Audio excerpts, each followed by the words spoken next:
Hi, good evening, and welcome to another week's episode of the Minority Report. I'm Marlon David, and I'm your host this evening. And today we have an interesting show, and I trust that as we get into it, we're going to really benefit from the discussions that we're going to have. But before we do so, I want to encourage those of us who are looking on to share the link, and the show is being aired right now on the Tobago Updates YouTube channel.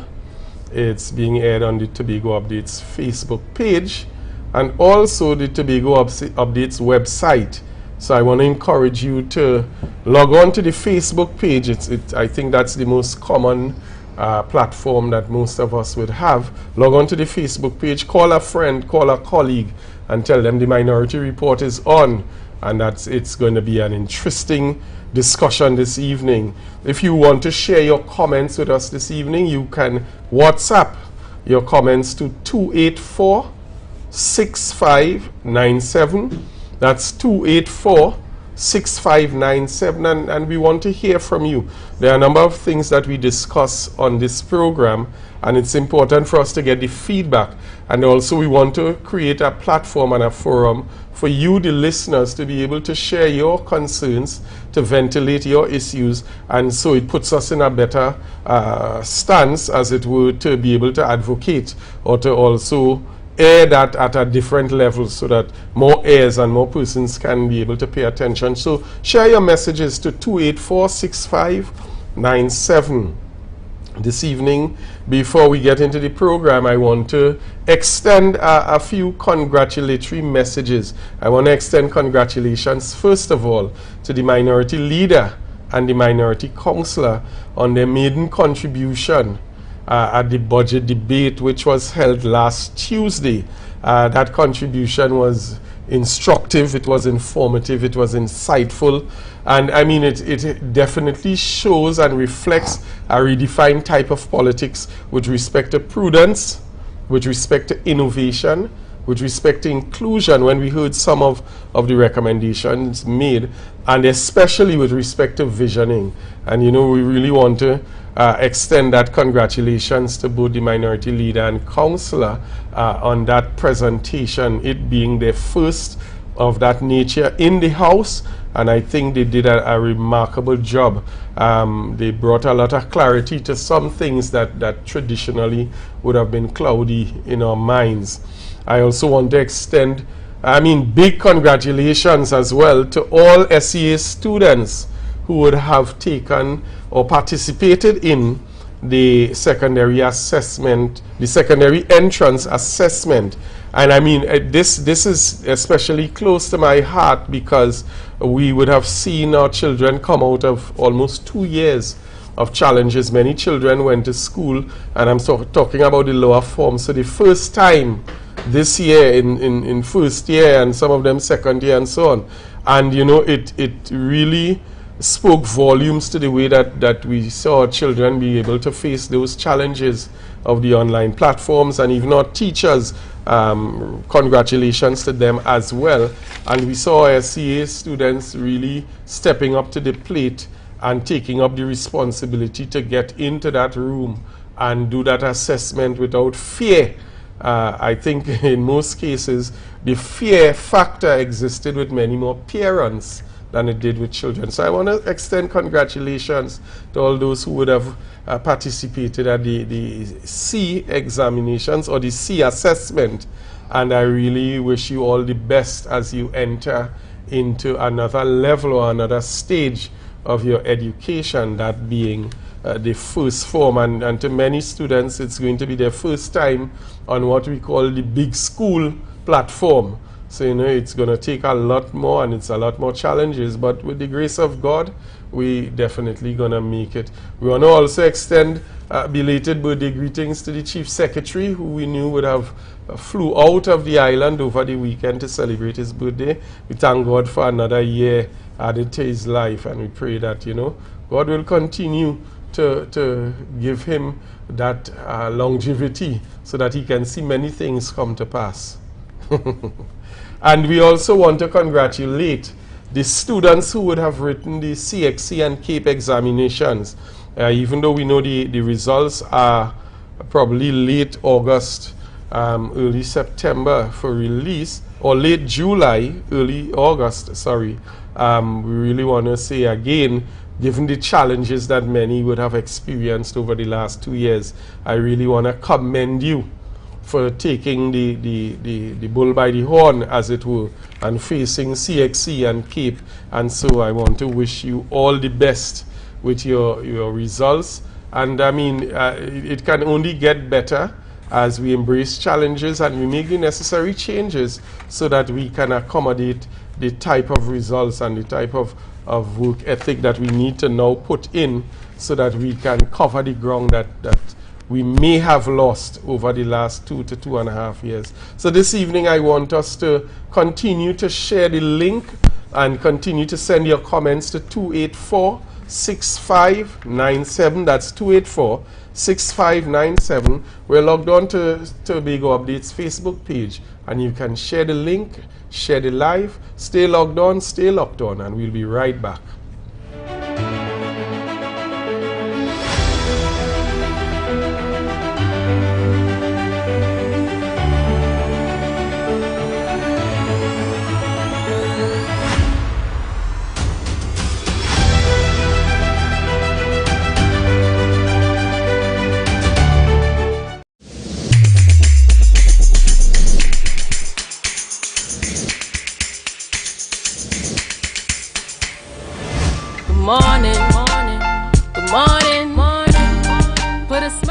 The Street 919 FM and the Tobago Updates presents the Tobago Updates Morning Show live simulcast on the Street 919 FM. Start your day with all the information you want and need with the simulcast of the Tobago Updates Morning Show live Mondays to Fridays from 7 a.m. on the Street 919 FM, the official station that defends the nation.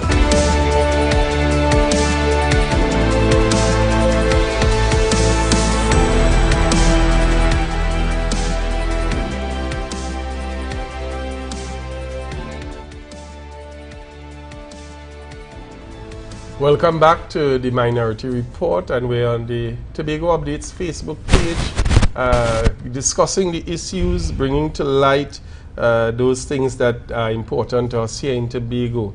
And this evening, I mean, as we get into the discussion this evening, I want to welcome the guests in studio with me, special people all the time, people who bring a lot of value to the table, and their contributions always indeed go a long way in terms of engaging the issues in a meaningful way. And first of all, recognize and welcome the Minority Councillor with us this evening, fresh off of her debate, or very successful debate presentation, Mrs. Petal Daniel Benoit. Petal, good evening and welcome. Good evening, Myra. Good evening. I also want to welcome a man who, again, it's always a privilege to have him, and I would use the term to catch his time in this capsuled hour, so that he can come and share with us from his experience, his wisdom, his knowledge, and his laughing, and you know, he really brings a lot to the table, and we look forward to continuing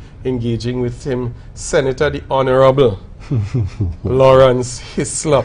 Welcome to the Minority Report, Thank sir. you, Marlon. Good evening, Petal. Good evening, Tobago and Trinidad and Tobago. Nicely. I want to say good evening to the Minority Leader, who is presently engaged in other issues of the minority. He's a very, very busy gentleman, and while he is tending to those issues, we are here supporting and holding the fort as well in the good fight of faith. So welcome to the panel, those of you joining us this evening, and to push this discussion forward. Now I want to begin on a very frank note this evening, and I want to use a couple of words because I am disappointed, I am disgusted, I am upset, I am angry, because we continue to see things being spewed out and practiced in Tobago that we've never seen in this magnitude before. And I'm speaking with reference particularly to another spate of dismissals that we see in the CPEP program. And I mean, when will it end? When When will this administration, look, I don't even want to go too much into this. I'll ask the producer to just run this clip for me. Promoting laziness, they try to accuse us of that. But you will not lose any services. You will not lose your jobs. You will not lose your food cards. Nobody coming to take back a hamper from you that they give you. Nobody coming to take away a contract that you're already doing.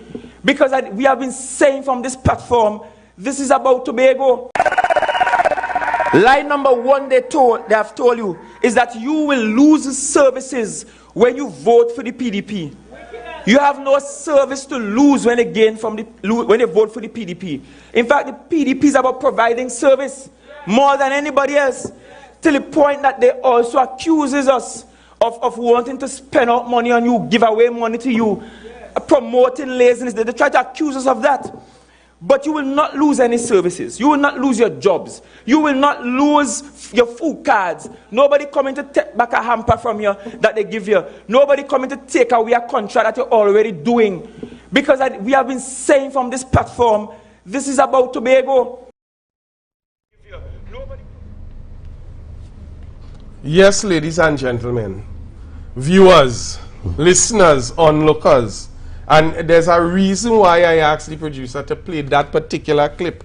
Again, we've had it on the program before, but I want to remind us here in Tobago of what was said.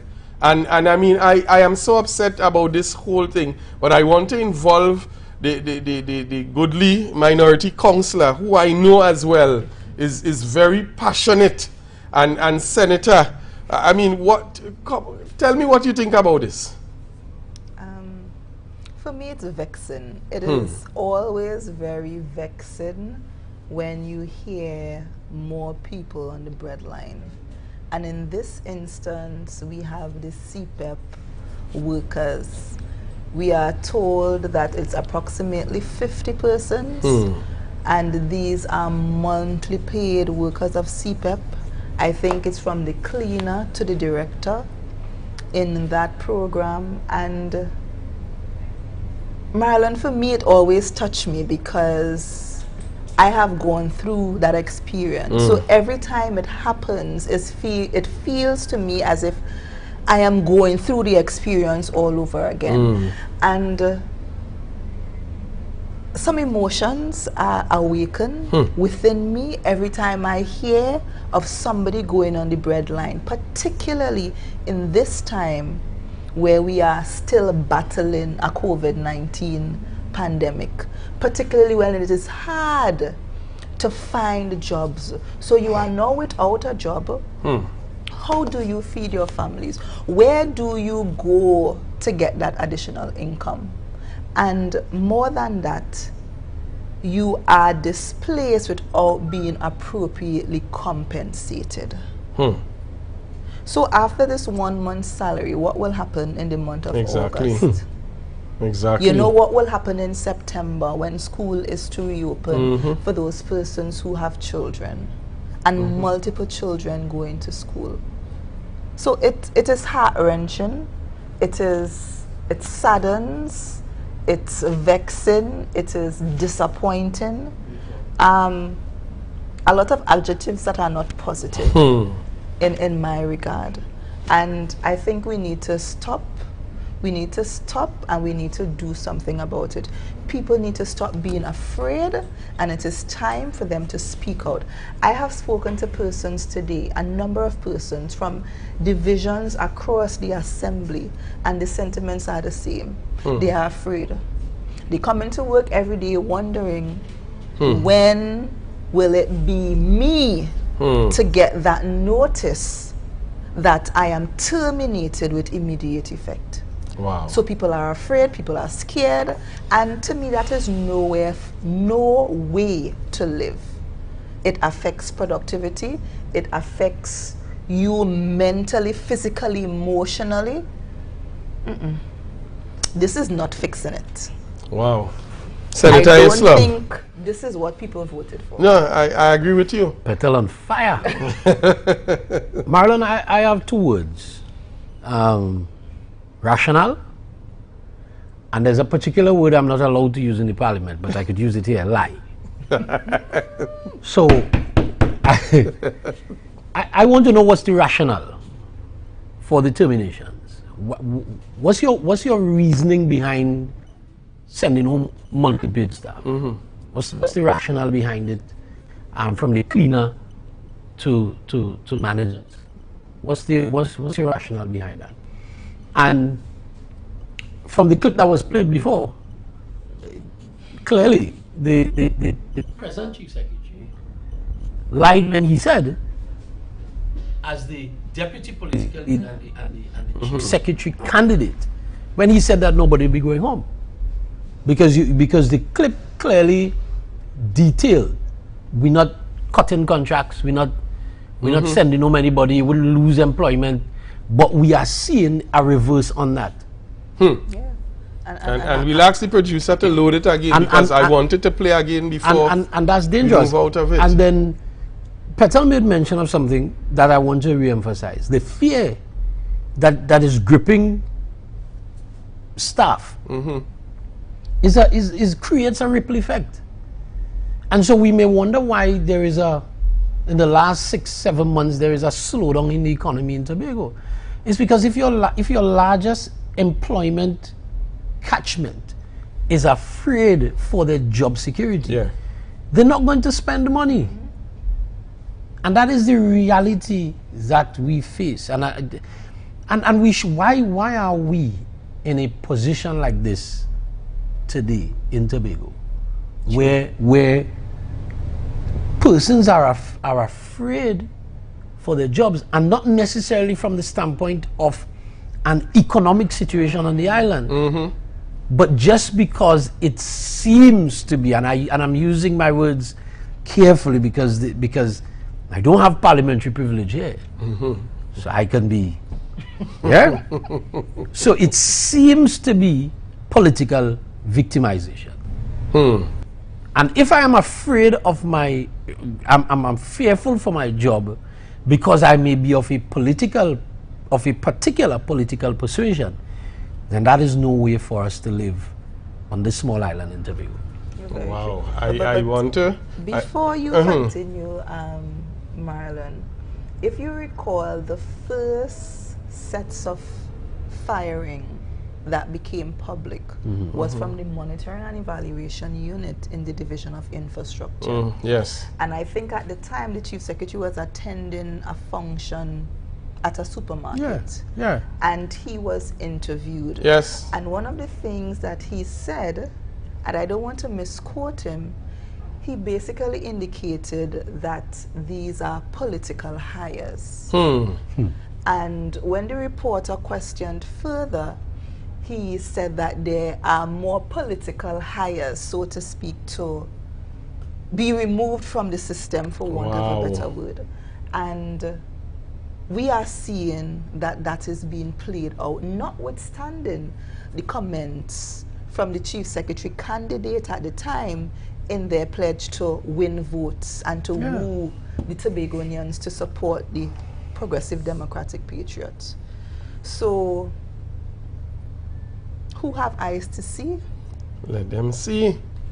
Let them see, and there's a lot. So, Mr. Producer, again, for the benefit of those who may have logged on late, I want to play that same clip again so that we can get some perspective and context to our discussion. Lie number one they have told you is that you will lose services when you vote for the PDP. You have no service to lose when they vote for the PDP. In fact, the PDP is about providing service more than anybody else, to the point that they also accuses us of wanting to spend out money on you, give away money to you, promoting laziness. They try to accuse us of that.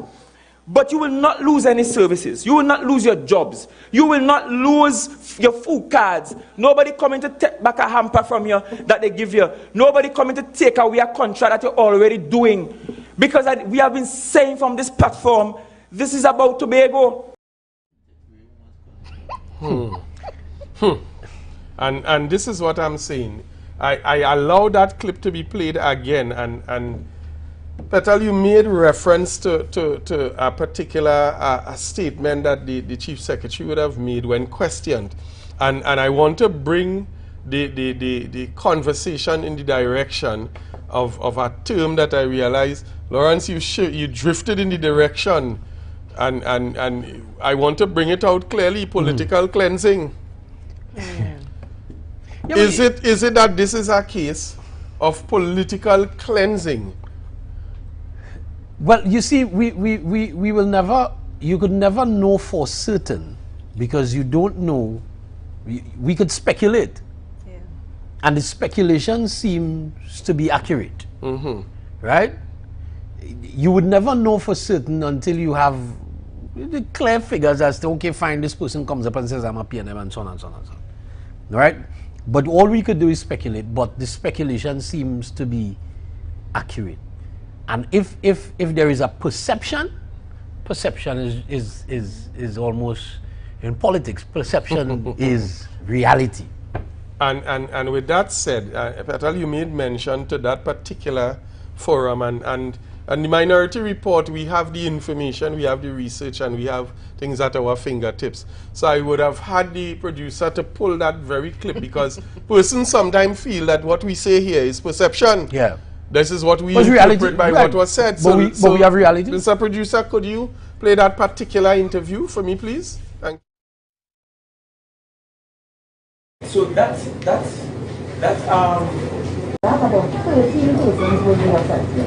right. So that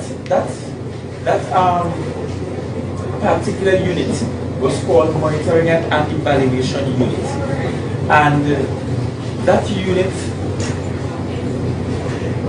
basically comprised what is known in the industry as political hires. Here we had a Monitoring and Evaluation Unit that was meant to monitor and evaluate the projects that were done by engineers, but the Monitoring and Evaluation Unit did not comprise of engineers.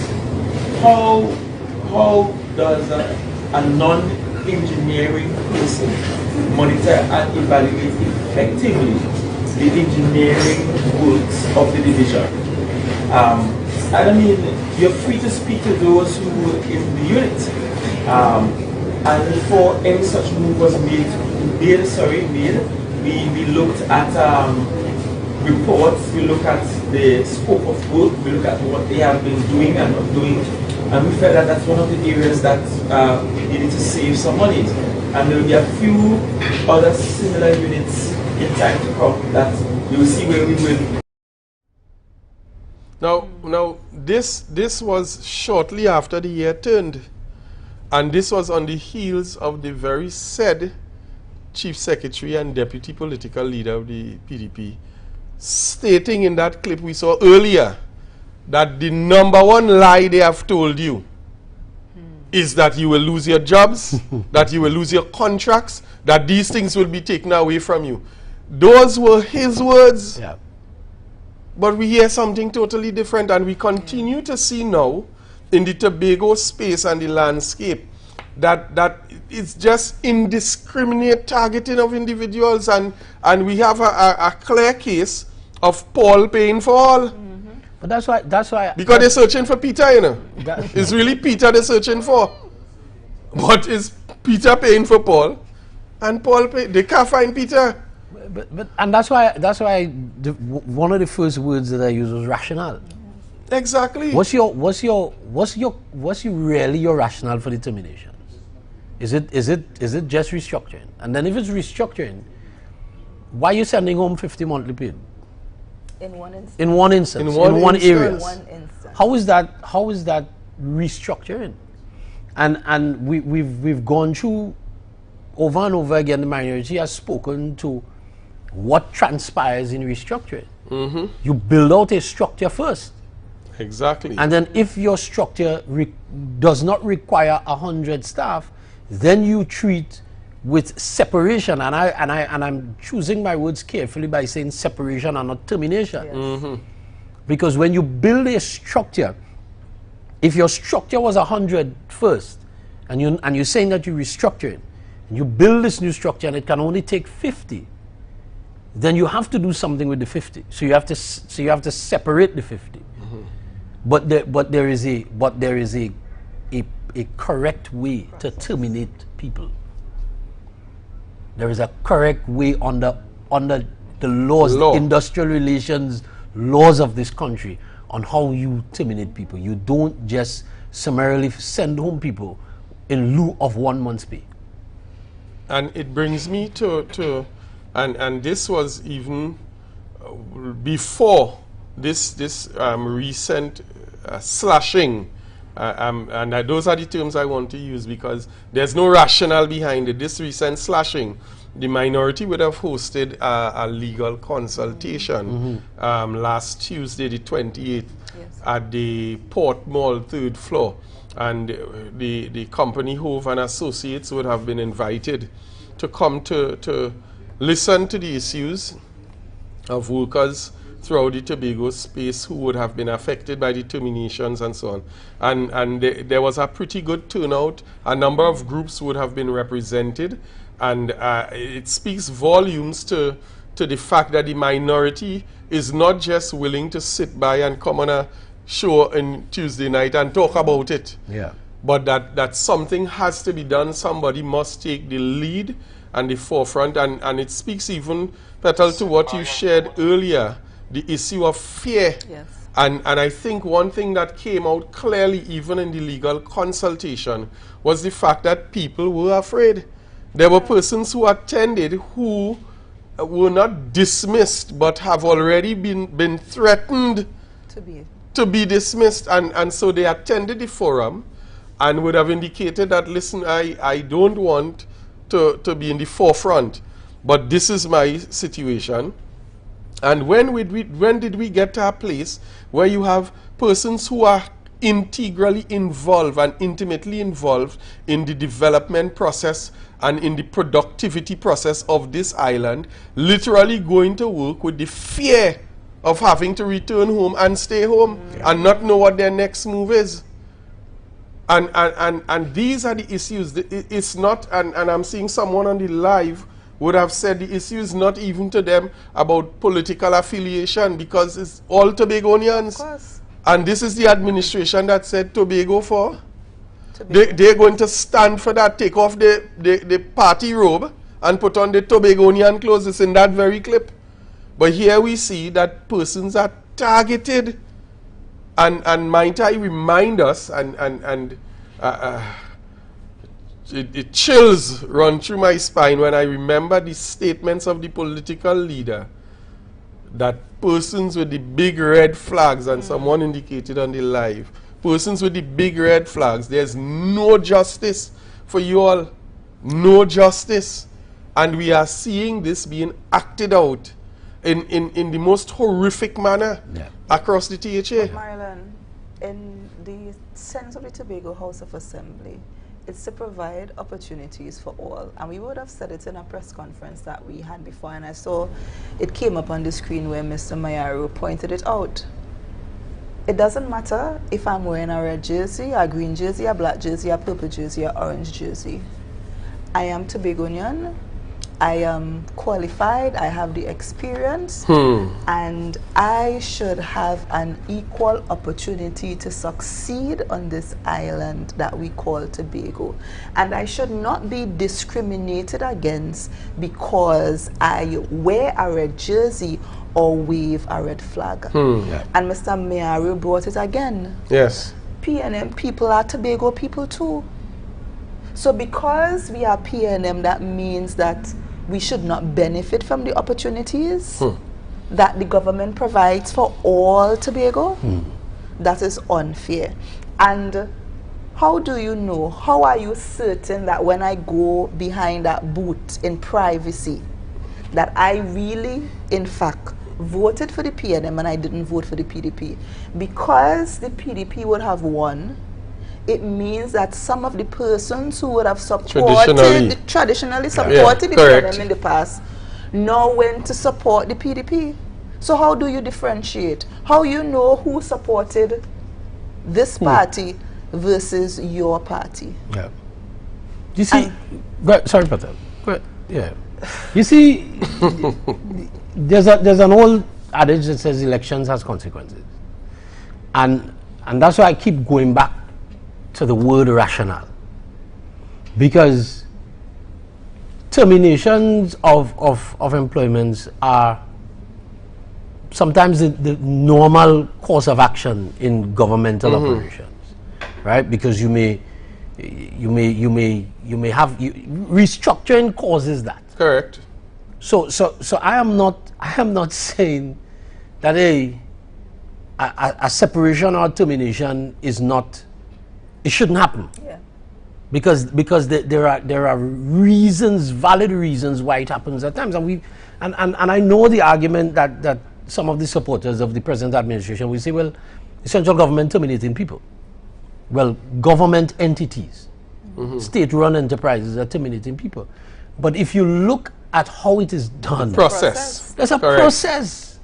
It's not I get up in the morning and say, okay, fine, or within 6 months of coming into office, I say I send them everybody. This has such a reflection or image of 2010. When a particular entity came into power and they just sent home people. So I'm not saying that terminations are not part of the course in governmental operations, but there is a process by which it is done. And that's why I keep asking, what is the rationale? Why are you sending home people in block? Why are you closing down departments in block when you said that you wouldn't? Yeah. And just to ride on your comment, Senator, in one breath you are saying that you're reviewing the process and you're restructuring. So if you are still reviewing,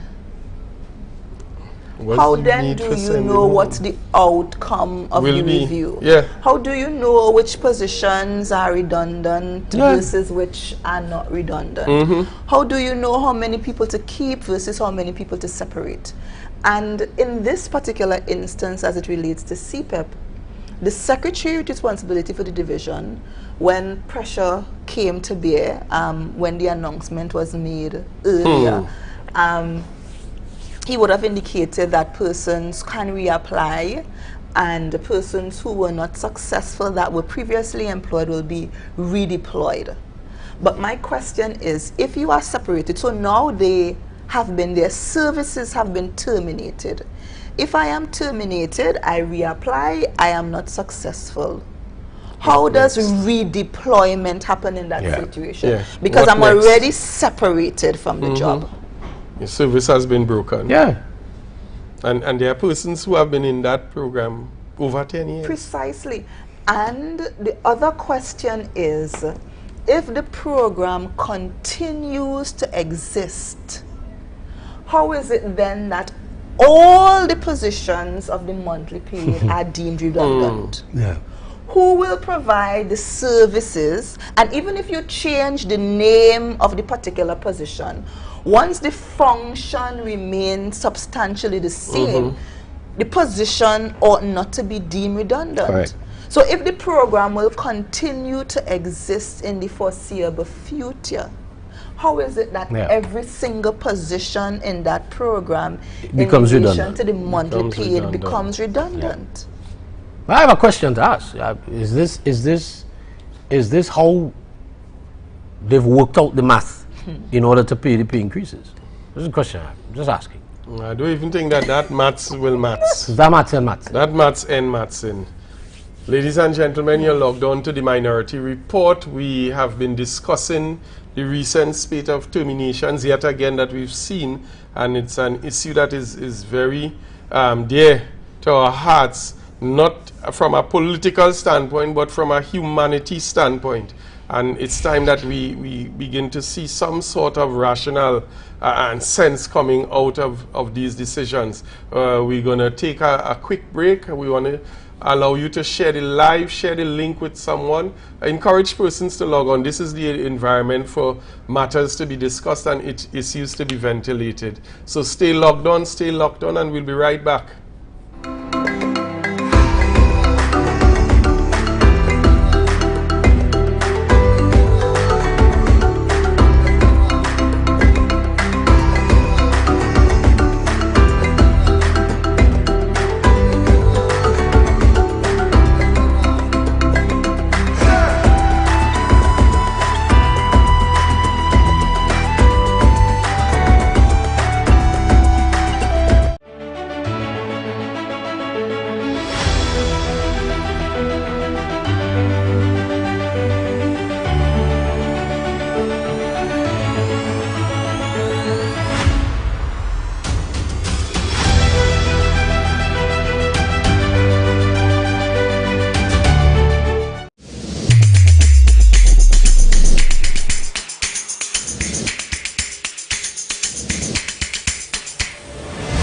morning, good morning, put a smile on The Street 919 FM and the Tobago Updates presents the Tobago Updates morning show live simulcast on the Street 919 FM. Start your day with all the information you want and need with the simulcast of the Tobago Updates morning show live Mondays to Fridays from 7 a.m. on the Street 919 FM, the official station that defends the nation.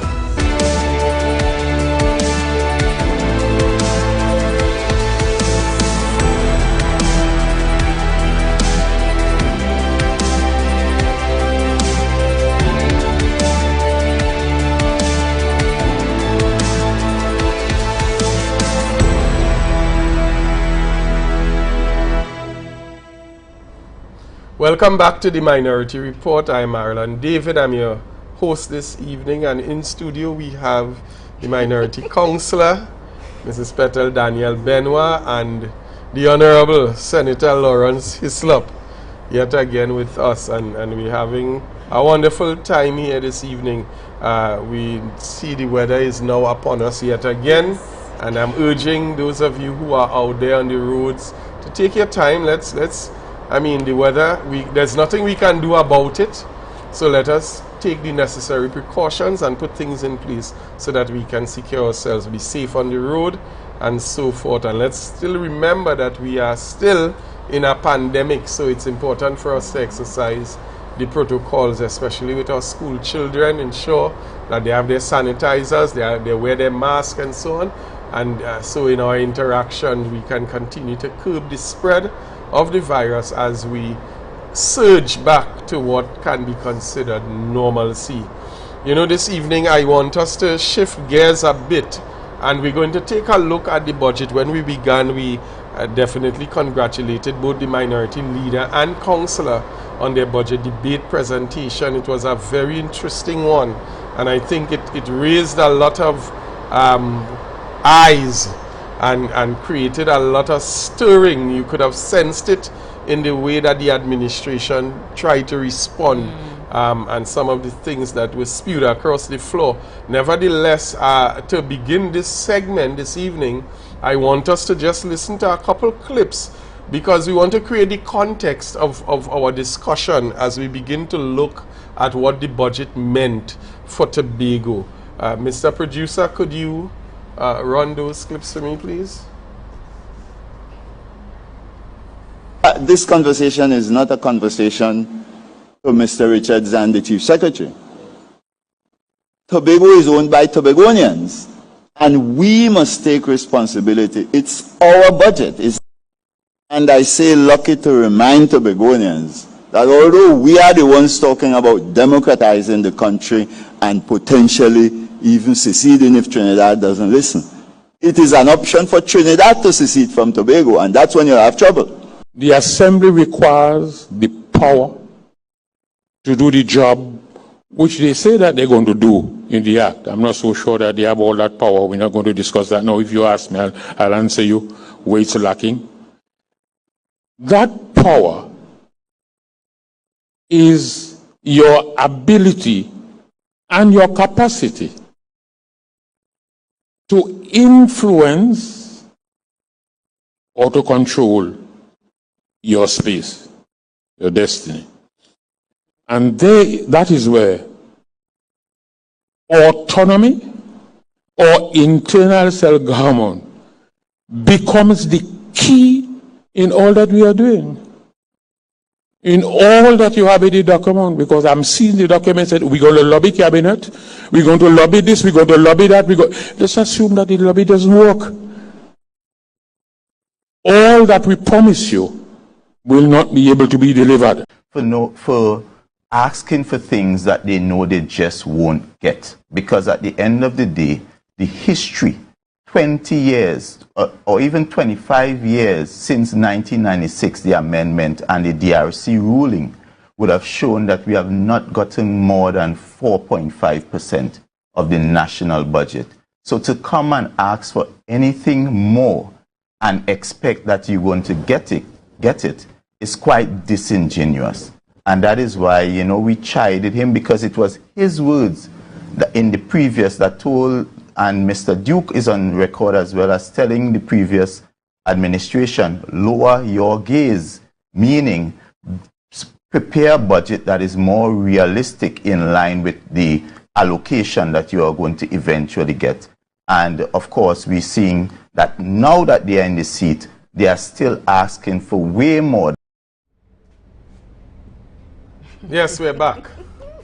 And again, we are the Minority Report. We do not present what is interpreted. Yeah. We present what is said.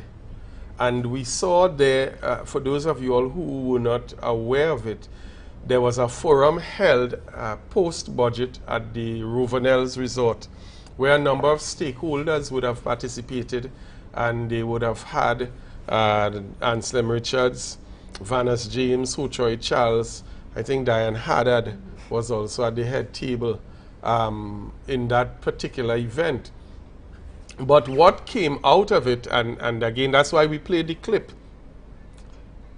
We heard both Dr. Vaness James and Ho-Choi Charles echoing some sentiments in terms of their perception of the budget and what was read and what was packaged.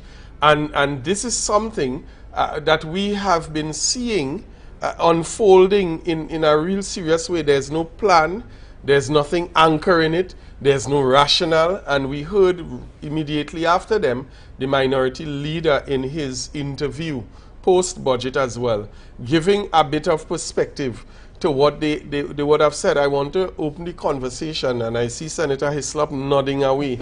Not sleeping. Nodding as in his head bobbing up and down, because I think this is very concerning for us. And you know, what are your thoughts on what we just heard? I'm hoping that we could get all that we asked for.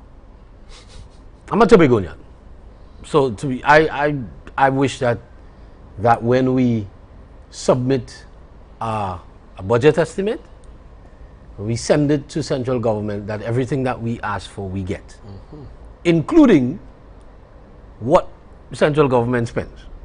So if we asking, what was the ask for? It's what, 3.97 billion. I wish we could get the 3.97 billion.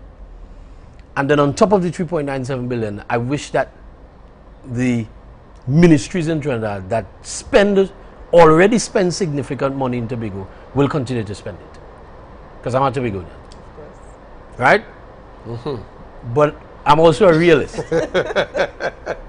So no. I mean, I'm not being facetious in any way. I'm being straight. I wish we get everything that we ask for, so that it benefits Tobago. But we also have to bear in mind, as the minority leader said in the clip, there's a history behind this thing. And we have to understand that there are 39 other constituencies in Trinidad that require funding from central government. And so, with diminishing revenues on a national scale, I really think there shouldn't be an expectation to get 3.9 billion. 6.9% of the national budget. And you've said that you expect the Minister of Finance to do a $57.4 billion budget, national budget. So that's how you worked out that 6.6. So I want us to be realistic in our desires and in our goals. Yes, we would love to get everything, and I want us to also be careful that we're not creating a scenario to start an argument. So I'm hoping that we're not setting up the play so that if and when we don't get the 3.9 billion, that there is not an argument that Trinidad don't want to give you the money. That's what I'm hoping that we don't hear, because I'm starting to get this sinking feeling that we are creating a space for an argument between Trinidad and Tobago. And I don't think that was tried in the past. That argument that Trinidad don't care and this and that was tried. And I want us to and I may get some flack for this, and that's fine. But why do we think we need to be antagonistic with central government? How does that benefit Tobago? By shouting? To me, more gets accomplished when you quietly do things, when you negotiate properly. You get more done than you standing on a bully pulpit and shouting across at somebody, this is what I want. But can we negotiate? That's the question. Well, because from the very onset, what we've heard are statements like, I have court closed. They have to. The tone. Right. They must. And that's what I'm speaking to, Marlon. I'm speaking to the tone that is coming across. And I know how to fight. And these tones are really, how do they benefit us? Exactly. How does that work to the benefit of Tobago? To me, if I am the person and yeah, if I'm the person you are coming to get something and you want to be shouting at me, how do you factor that into getting what you want from me? And what is even more instructive in this, you heard Dr. James, the rationale he brought, that a scenario like this, when we think that we are trying to democratize and so on and talk about, forcing hand, it may very well work in the reverse. So what happens if Trinidad decides to secede and move away? And more to the comments of our first Chief Secretary, Mr. Huchoy Charles, where he was indicating, what if our lobbying does not work? Correct. And what do you then say? So it goes back to, and sometimes our words come back to haunt us. A lot of the times. In the preparation for this budget debate, we would have seen in the Hansard where the current Chief Secretary was chiding at the time the Secretary of Finance, saying that this is his 8th budget and this is the 20th budget of the PNM. And every time we come at this time asking for $4+ billion and this amount, and we don't get it. And we're doing it over and over and over, and it's like we are intellectually bankrupt of ideas. And what will we do differently? It was 2001, I think, at the time. What would we do differently to get the requests at the time, $4+ billion? And now we are seeing where the shoes are on the other feet. What will be done differently to get the request? And I want to take it back a bit in terms of the process. So the divisions are asked to submit their estimates.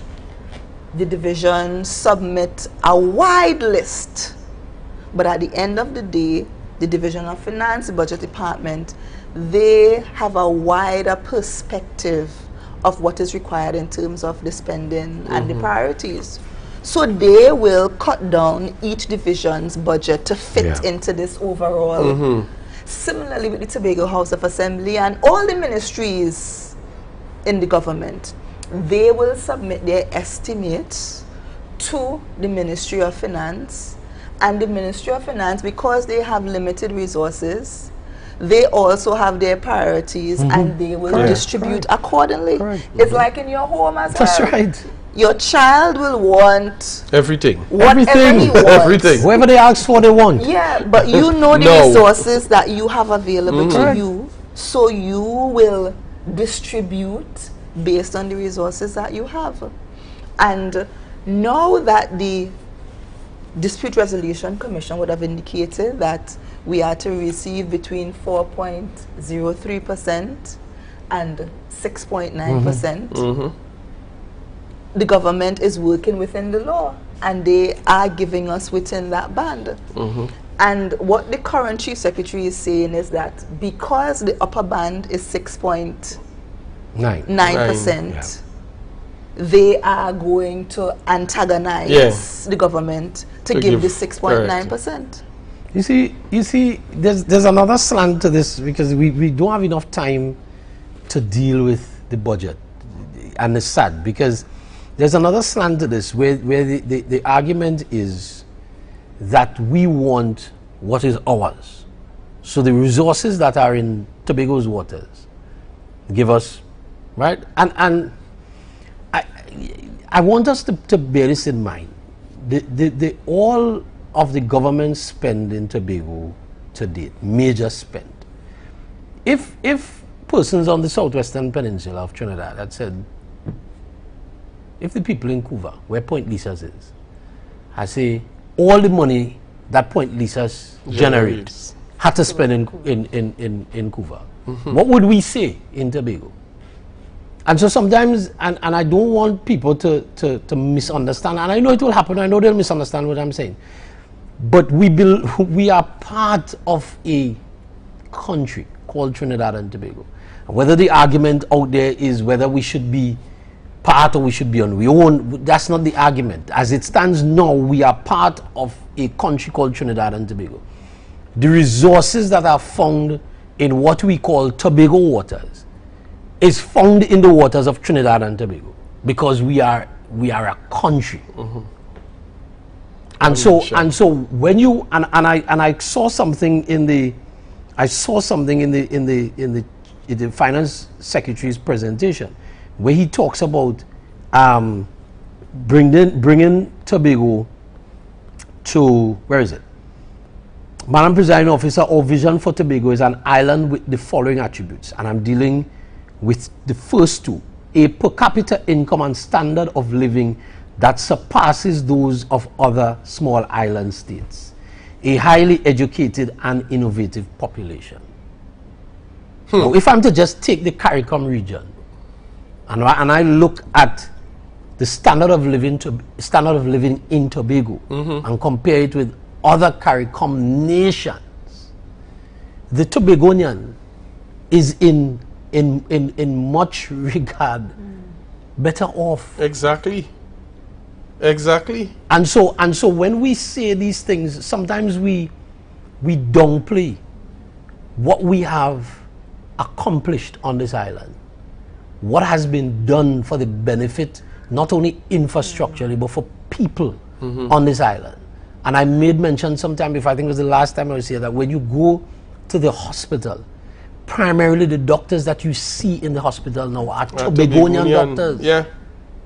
You no longer have a doctor that you are struggling to understand what he's saying to you when he's treating you, because it's somebody that you know from your village, from your church, from your community who's treating you. And I think if we are honest with ourselves as Tobagonians, schools and community centers and all of these things, if we are honest with ourselves as Tobagonians, if we are truly honest with ourselves, we ought to see the positives, the great positives that we have on this island as compared to the negatives. Governance is a continuum, and so yes, there is always room for improvement. Yeah. But I am asking my fellow Tobagonians, let's stop being ungrateful. Let's stop being ungrateful. If we're talking about moving ahead and building on what is there, fine, but don't say that there is nothing. Exactly. Because the person who is the doctor in the hospital who never thought that, hey, I could become a doctor from Blackrock or from Charlottesville or whatever. I never thought the possibility was there for me to become a medical doctor. They are a medical doctor because of policies that were put in place by the government of Trinidad and Tobago and the government of Tobago. I don't want to take up too much more. And the fact, Senator Hislop, that these statements, and I'm glad that you quoted the Chief Secretary in his presentation, those two statements and observations made by him, that Tobago is firstly in terms of education level, and then in terms of standard of living, if he's saying that in 2022, what can that be attributed to than the last 20 plus years of governance and policies and implementation and so on? Exactly. And even in his words, as you said, Petal, sometimes words come back and they haunt you. Even in his words, he acknowledges the fact that PNM and PNM's leadership and governance and policies have developed this island to a place where, when you look around CARICOM and what you're saying is a fact, go to the other islands. Don't just take our word for it. Visit the other islands, and when you return, you will be in a much better position to be grateful for what we have here. You're looking at the Minority Report, and I mean, in studio with us, we have Senator Lawrence Hislop, we have the Minority Councillor, Mrs. Petal Daniel Benoit. We want to go for a quick break, and as we come back, when we return, we're going to wrap up this evening's program.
The Street 919 FM and the Tobago Updates presents the Tobago Updates Morning Show live simulcast on the Street 919 FM. Start your day with all the information you want and need with the simulcast of the Tobago Updates Morning Show live Mondays to Fridays from 7 a.m. on the Street 919 FM, the official station that defends the nation.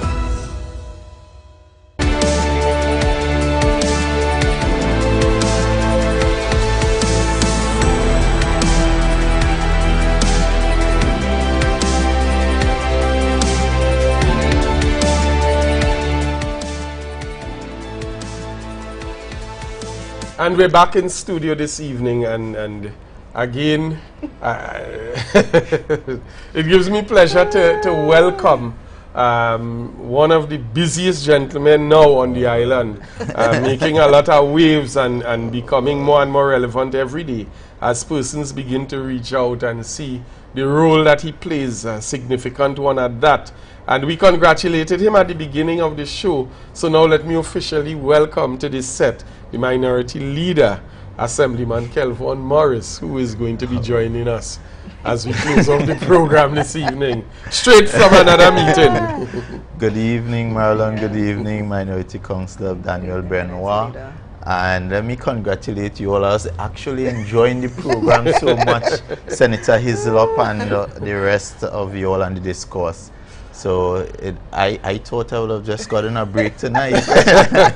Well, you know what they say, the reward for work, good work is more work. Yes, indeed. So as we return to the conversation and we prepare to land this flight, we just want to touch on two areas, and I'll allow the Minority Councillor to just give us a bit of perspective after we run this particular clip. Producer?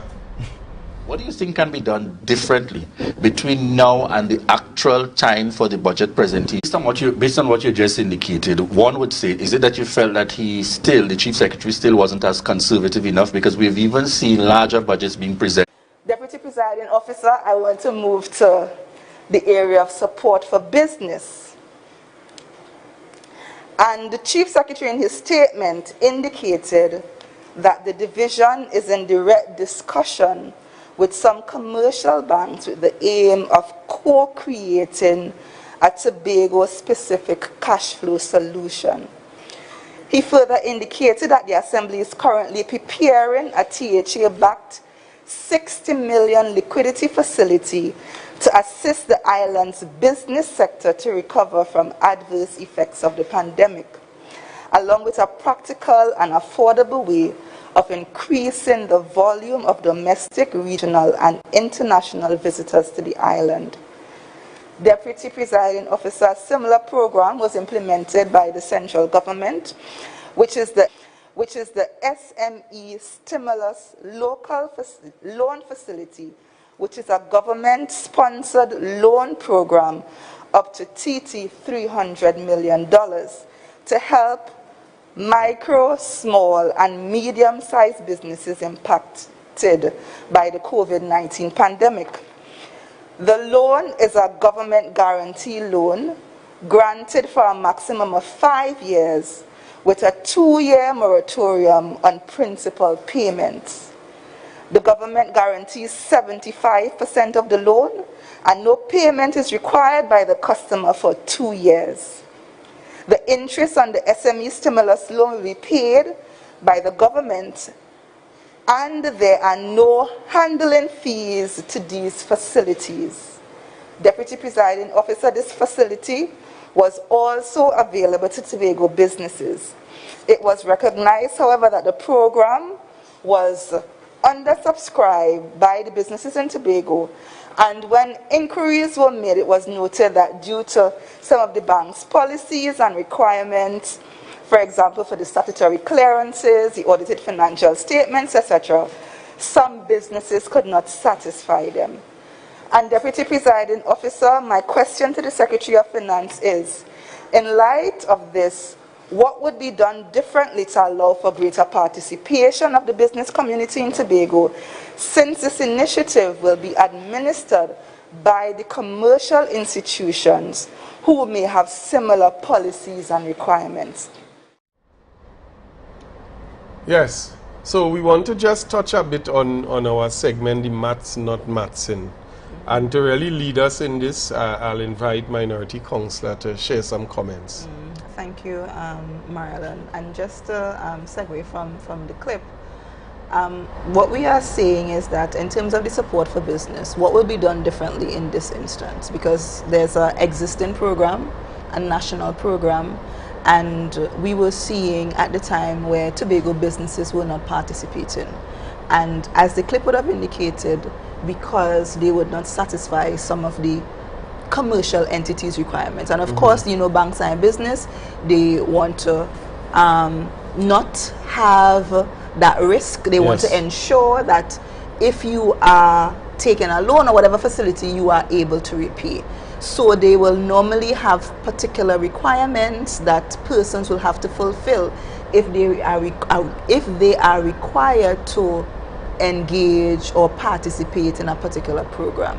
So the question is, what will we do differently to allow for the full participation of these businesses in this $300 million facility backed by the Tobago House of Assembly that will be managed by the commercial entities?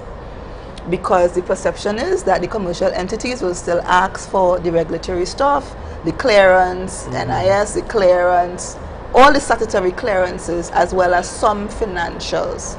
And for whatever reasons, some Tobago businesses aren't able to satisfy it. So how do we encourage and promote the participation? And that's a very important question and observation, something that I don't think, and again, a lot of what we hear is just in a vacuum. There's nothing connecting it to any real foundation, any real research, any data-driven stuff. And again, it's consistent with what we heard throughout the budget and so on. I want to just move quickly to the minority leader, who would have had an interview on Tobago Updates, and he would have spoken to something with respect to the unspent balances. And that has generated, I think, a huge wave of interest in Tobago. And I want us to just play the clip of that, and then you would add the context and broaden it out so that we could understand. Mr. Producer? Based on what you just indicated, one would say, is it that you felt that the Chief Secretary still wasn't as conservative enough? Because we've even seen larger budgets being presented by the former Finance Secretary and so in the past, beyond the 6.9, in anticipation, and we still came back to that point. He has attempted to be a little more conservative, but are you saying it's still not conservative enough? Well, what the Chief Secretary didn't do in this instance, whereas previous budgets would have budgeted for all spending, the Chief Secretary, what he did is disaggregate the spending that he wanted to get from the central government itself. But if you listen to the details of the budget, there are a number of programs and projects that they are going to try to fund by alternative funding. So they would be asking or looking at borrowing from the CIDB, the Caribbean Development Bank, IDB, and those kind of funding arrangements. Yes. So Minority Leader, coming out of that particular clip, with respect to the borrowing and so on, you would have mentioned something with respect to unspent balances. Could you educate us this evening? Well, quickly, in the interest of time, what would have happened, you will recall that the Chief Secretary would have, one of his first things he did in the Assembly Legislature was to give a statement of the Tobago financial situation. And he did paint a very dismal picture, giving the impression that, you know, the sky was falling. Tobago had no money. The previous administration spent out all the money that was available, and therefore they had no money to undertake, you know, the kind of development programs and meet their recurrent expenditure. So Tobagonians were, you know, up in arms that how could an administration be so callous and so irresponsible in terms of the management of the resources. And you will remember former Secretary Joel Jack would have had a press conference, and he was able to give us a clear picture of how the monies were allocated. In fact, he did say he left a dossier explaining everything, but it seemed like the Secretary of Finance don't really understand finance. Correct. And therefore, when we reviewed the March statement, which was the last statement we had presented and laid in the House, what we recognized that the very impression that we had no money was indeed a false impression, because when you looked at the total overall allocation for Tobago, which was something collectively $2.3 billion, and you look at what was used up to the point of March, we only used up something like about $1.03 billion, which meant that as of March, Tobago had something like still available, not yet spent, $1.33 billion, right? And on the $1.33 billion, we had actually in cash, in bank, $129 million. So but we understand why that was done. That was done for a couple things.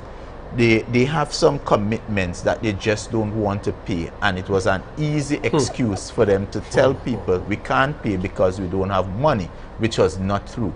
They also promised something, you remember, the ex gratia payment that they promised public servants as of Christmas in December. Not a mention was made of it not a mention was in made of it in the budget, which was quite curious.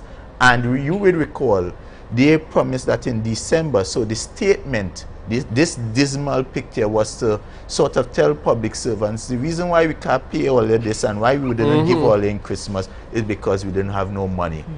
That was not true.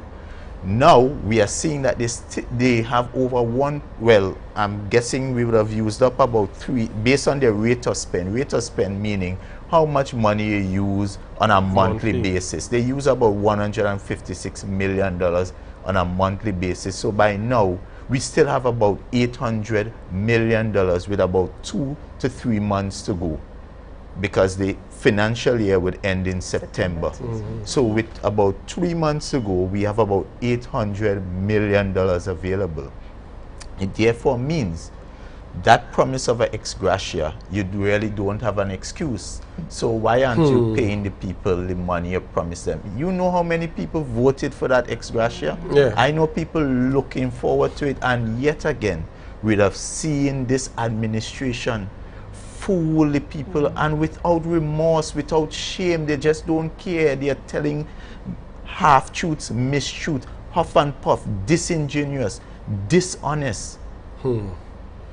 It is really sad that you would fool people in this way, you would use people in this way to get into power, and everything you have said, you are now turning wrong and doing quite the opposite. And payments to the contractors. You have contractors. You would have promised them up to, and the thing is, they Up to went the in day a of the meeting with budget. contractors. You call all the big people, and the people them leave, drop all the tools, because right now most of them, their backs are against the wall. The banks are calling. Banks. So they were happy to hear that the Secretary of Finance called us to a meeting. Good news. You made a commitment of July the 24th. July the 24th come and go on. June the 24th, sorry. You made a commitment of June the 24th, which was 2 Fridays ago. Today's July 5th. Today is now July 5th. And the contractors, not a cent, not a check, not a pay, not a call, not a word. You have not, it makes you wonder, can I trust this person? Mr. Manning, as I would have always said, if you can't speak the truth in small matters, imagining far less, in larger things. So if you're seeing somebody consistently misrepresenting a situation, misrepresenting their word, they are not holding their word, it makes you wonder what type, the sum total of an individual is based on their actions. And if when you look action after action, this person is unable to keep their word, and I want to beg Onions to pay careful attention to this, because sometimes we get caught up and carried away by the phenomenon, the euphoria of the individual and the niceties, the pleasant words. But at the end of the day, a man is judged by his actions, and we must look at and see and be honest with ourselves in our evaluation based on the last 6 months. How many times this minority have shown you that this is what was said and this is what is done. And when you match what was said to what was done, they are at complete variance. Wow. And that translates into the entire budget statement. Because if you look at the details in terms of what the estimate presents versus what is in the statement, but we don't have time to go through all of that because but and just as our minority councillor said, when you look at what, and people got so carried away with the nice words and the policy. So we'll give you this and we'll give you that, and it sounds good. Right? Sounds very good, and as a Tobagonian, you would want to see it happen. When you look at the numbers and you go into the details, you're recognizing it just doesn't add up. The math's not matching. You want to build just one example. You are telling Tobagonians you're going to build 250 homes, right? Per year. Per year. First thing, you intend to start building those homes in the second quarter. No, you intend to build out the strategy. Build out the strategy. So you're not even building the home. Yeah, the strategy. Yeah, in the second quarter. So no home would start until probably third quarter or so. But you're going to deliver 250 homes per year. On top of that, your budgetary figure to build 250 homes. I don't know where in this pandemic time where steel has tripled and quadrupled, you can build 250 homes with was $40 million. But then when you look at the estimates only account for 50. 50, exactly, for 50. And even if you're doing it through private partnership, public partnership, there's a cost attached to that. It's not for free, and that's And that does not happen overnight. and that is that, a exactly. that kind of You have to process engage is a, the process. is a- Yes, you have to engage so the so process. Tobagonians, let us keep our eyes. My message, closing message to you, going forward, you are seeing for yourselves. These are not things we are making up. You need to pay attention to this government in front of you. The honeymoon is over. The euphoria is completely done and cleared. The dust has been cleared. You need to wake up. You need to open your eyes. Wow. This is why we had to have the minority leader in the closing of the program this evening. Very, very stirring and I mean powerful words to us here in studio. And again, I want to thank you for taking the time to run from meeting to meeting to meeting, Press conference so that we can get 10 a.m. on Friday. We want to just simply announce that on Friday at 10 a.m. the Minority Council will be hosting its monthly press conference, and we expect that you would also log into that forum, because there's a lot that's going to be discussed and ventilated, some of which we don't have the time to go into here, but continue to stay locked in to what is being discussed and the issues as we deal with them, because this is Tobago's business and it's your business. I'm Marlon David. I want to thank you for logging on. I want to thank the guests and those who make this show what it is, the minority leader, Assemblyman Kelvin Morris, minority councillor, Mrs. Petal Daniel Benoit, and indeed the Honorable Senator Lawrence Hislop for being with us this And evening. our producers. Yes. And our producers who are so patient Yes. and professional. So we look forward to seeing you at the press conference logged on, and we look forward to continuing our discussion next week, Tuesday at 8 p.m. This is Marlon David saying good evening and thank you for watching.